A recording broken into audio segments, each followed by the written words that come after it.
The content doesn't belong to any book. The words I attached from an ancestors are tried to deliver to you. آج ہم علم جفر کی روشنی میں یہ بیان کریں گے کہ خواب میں سانپ کا دیکھنا کیسا ہوتا ہے۔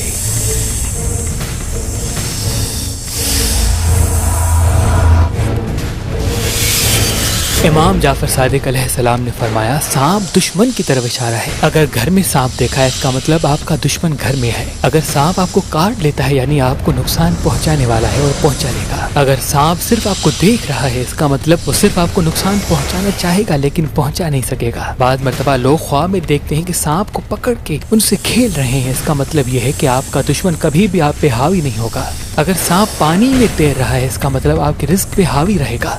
اگر سانپ درخت پہ چل رہا ہے اس کا مطلب وہ آپ کے رزق کی راہوں کو تنگ کرنے کی کوشش کرے گا۔ اگر سانپ بار بار زبان نکال رہا ہے اس کا مطلب یہ ہے کہ وہ کھلم کھلا دشمنی کا اعلان کرے گا۔ اگر سانپ آپ سے لپٹ رہا ہے اس کا مطلب یہ ہے کہ وہ بظاہر دوست بننے کی کوشش کرے گا۔ اگر سانپ زمین میں چلا گیا اس کا مطلب یہ ہے کہ وہ اپنے آپ کو ظاہر نہیں کرے گا۔ اگر سانپ پاؤں میں لپٹا ہوا ہے اس کا مطلب بظاہر آپ کی عزت کرے گا۔ اگر سانپ آپ کے سر پہ سوار ہے اس کا مطلب یہ ہے آپ پہ حاوی رہنے کی کوشش کرے گا۔ اگر سانپ آپ کے ساتھ سویا ہوا ہے اس کا مطلب یا آپ کی بیوی یا آپ کا شوہر ہے۔ اگر سانپ آپ کی ناک یا منہ سے نکلتا ہے اس کا مطلب وہ آپ کی اولاد میں سے ہے۔ اگر سانپ آپ کے منہ اور ناک میں جا رہا ہے اس کا مطلب کوئی آنے والا رشتہ آپ ایسا طے کریں گے جو آپ کے گھر کے لیے خراب ہوگا۔ اگر سانپ گھر میں آ رہا ہے اس کا مطلب گھر میں کسی کی شادی ہوگی جو آپ کے لیے خراب ثابت ہوگا۔ اگر سانپ لال رنگ کا ہے اس کا مطلب اس کا رشتہ آپ کے خون سے ہوگا۔ اگر سانپ سفید رنگ کا ہے اس کا مطلب اس کا رشتہ آپ کے کاروبار سے ہوگا۔ اگر سانپ آسمان میں اڑ رہا ہے اس کا مطلب وہ غلط کاموں کی طرف آپ کو راغب کرے گا۔ اگر سانپ ہرے رنگ کا ہے اس کا مطلب وہ خاندان سے باہر ہوگا۔ اگر سانپ کالا ہے اس کا مطلب یہ ہے کہ ایسا دشمن جو کبھی بھی آپ کو فائدہ نہیں دے گا۔ اگر سانپ کو کسی نے مار دیا ہے اس کا مطلب وہ دشمن پہ فتح حاصل کرے گا۔ اگر کوئی دیکھے کہ سانپ اس کے سامنے کسی کو مار رہا ہے، کسی دوسرے جانور سے لڑ رہا ہے اس کا مطلب ان کے سامنے ہی کسی سے دشمنی کرے گا۔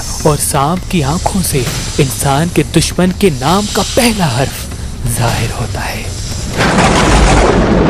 امام جعفر صادق علیہ السلام نے فرمایا اگر کوئی انسان خواب میں سانپ دیکھتا ہے تو جب بھی اس کی آنکھ کھلے فوراً سورہ فلق کو سورہ ناس کا ورد کر دے، بے شک وہ اللہ کی پناہ میں رہے گا۔